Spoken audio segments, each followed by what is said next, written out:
you'll have to excuse me. I live in New Zealand. I come from an English background. So I'm not immediately au fait with Eastern European pronunciation, but I'm joined now by His Excellency Vasyl Myroshnychenko. Have I got that right, Your Excellency? You got it right. Thank you. I have? Oh, listen, I've practiced all morning. I've got to be honest with you. But I think I'll just call you Your Excellency, if I may, so that I can't possibly offend you with my mispronunciation. Don't worry about that. It's fine. Okay. Oh, and you've got an American accent too. Now, that is what I wanted to talk to you about. Where did you actually went to the London School of Economics, I understand, as part of your background? Yeah, that's correct. I did my master's degree at the LSE, and I got it in a politics of international economy, and I was there on a British government scholarship. So how did you get to be the ambassador, the Ukrainian ambassador to Australia and by reference to New Zealand? Well, I was trained to become a diplomat when I was at the university in Ukraine, but I never became one and went into the private sector. But I was also heavily involved in civil society. And throughout my career, I have contributed a great deal to public diplomacy, cultural diplomacy, and also dealing with some of the Russian disinformation when originally Russians invaded Ukraine in 2014. And when President Zelensky became the president of Ukraine, and there was a call for some fresh blood in the foreign service, and they've run a competition, and I've applied, gone through various rounds of interviews and tests, and that was already, the invasion started, and I was in the middle of my appointment, and they decided to send me over to Australia and New Zealand. So you've been in Australia for how long, Vasyl?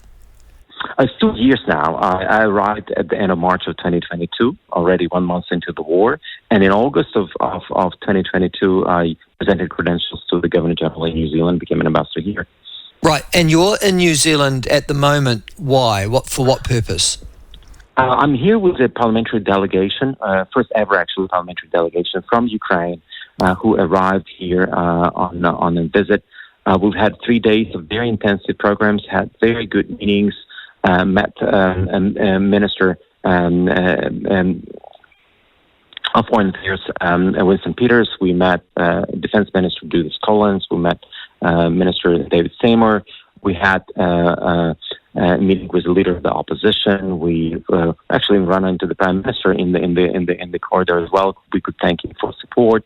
We've had presentations and dinners here with an EU New Zealand Friendship Group, did a committee briefing for the committee. Yesterday went actually to the military grounds in Linton, and we saw those New Zealand defense officers who have been contributing to training of the Ukrainian troops in the UK. And it was fascinating for us to learn more about what has been done and how it went and their experiences. And we could thank them for that support. Now, New Zealand's contribution is relatively minor. We're not a very rich country, as you know, not a very big one, and we don't really have a huge military presence. Is our military contribution to the Ukrainian war effort largely in that training component, is it?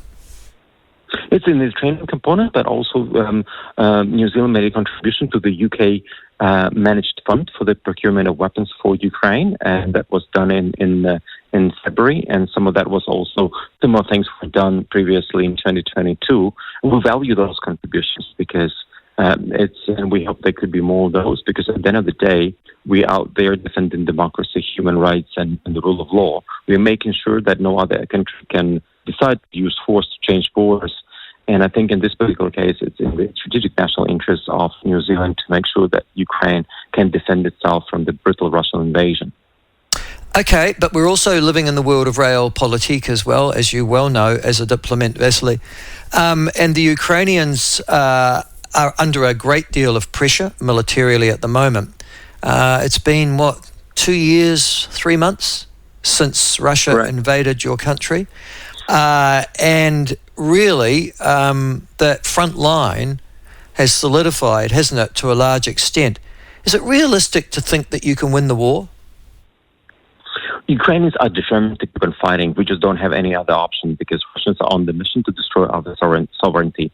And at the end of the day, from the very beginning, it was about our ability to fight and the ability of our international partners to support us. And we've demonstrated for the past 2 years that we can hold the territory, and we can inflict enormous damage. Like, for instance, the damage we've inflicted to the Russian Black Sea Navy by destroying 25% of the Black Sea Navy.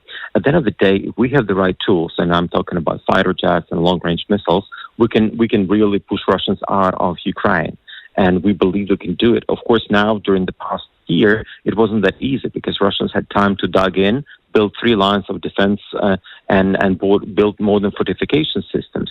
Nevertheless, they gained a little bit of ground more recently, nothing significant, but at a huge cost for their personnel. And for us, at the end of the day, we're not asking for boots on the ground. We're just asking for our international partners to help us with the weapons that we can withstand that fight. And we believe we can push Russians out. We can demonstrate that there is that unity among our partners to continue supporting us. Vasyl, I understand that, but you're also losing tens of thousands of people killed and wounded yourself.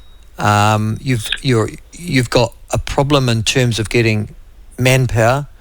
They are dying in similar numbers or roughly similar numbers to the Russian invaders that you've talked about.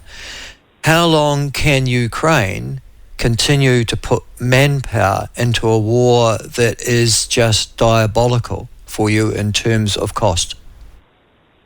You have to understand that Russians are there on a mission not to grab territory. They are there on a mission to destroy our country, and they will not stop if they are not stopped, basically. And we know what's happening under the occupation. We hear about torture chambers. We hear about concentration camps where people are sent there. We see how much suffering what Russia is bringing. So for us, it's an existential war. We don't have any other option, because if we stop fighting, it will be the end of Ukraine. If Russians stop fighting, it will be the end of the war. So currently, we have now made some legislative changes to our law on mobilization. We are recruiting people. We are training those people. But most importantly, those people need to have the right tools. And it was a very big rejoice when we saw that the Congress of the U.S. has supported and approved that legislation, which will provide assistance to Ukraine last week. And now, as we are seeing deliveries to Ukraine, it could be actually a game changer at the end of the day. And we believe that we can destroy that bridge which is connecting Russia to Crimea, and that could be a game changer in this whole in the war in itself. Okay, so you're optimistic that that sort of contribution will make a difference. I guess, though, equally, other countries, I'm thinking of China, Iran, North Korea, etc., who are involved in the diplomatic and, in case, military effort of supporting Russia, are equally determined that Russia doesn't lose this war either. Are you conscious of those other countries and their support too for your enemy opponent? Yeah, especially Iran and North Korea. They have been really cooperating very heavily with Russia. Iran providing the Shahed drones, which Russians have used in large numbers against our civilian infrastructure and against the Ukrainian people, and North Koreans selling and providing ammunition, 152 millimeter ammunition, as well as ballistic missiles. And we can only imagine what Russians have promised North Koreans in exchange. And we see that if Russians are successful in Ukraine, they will be more emboldened to assert themselves in the Pacific by having a large navy in the Vladivostok, for instance, and through their cooperation with North Korea, I think it can really disrupt the region here and will hurt the interests of all the Indo-Pacific countries, including New Zealand. Yes, we see that cooperation, but we see this as an axis of evil. These are the friends which Russia is having, but at the end of the day, if you look at the 50 nations which are supporting Ukraine collectively, they are much larger in terms of their economic potential, but also in terms of the military. So now it's a matter of actually stepping up and doubling their support for Ukraine, because Russians understand strengths, because this is the only way how negotiations could be done. They could be done from a standpoint of strengths. And currently, Ukrainian government, along with the Swiss government, are working on a big global peace summit, which will take place in Switzerland on the 15th and 16th of June.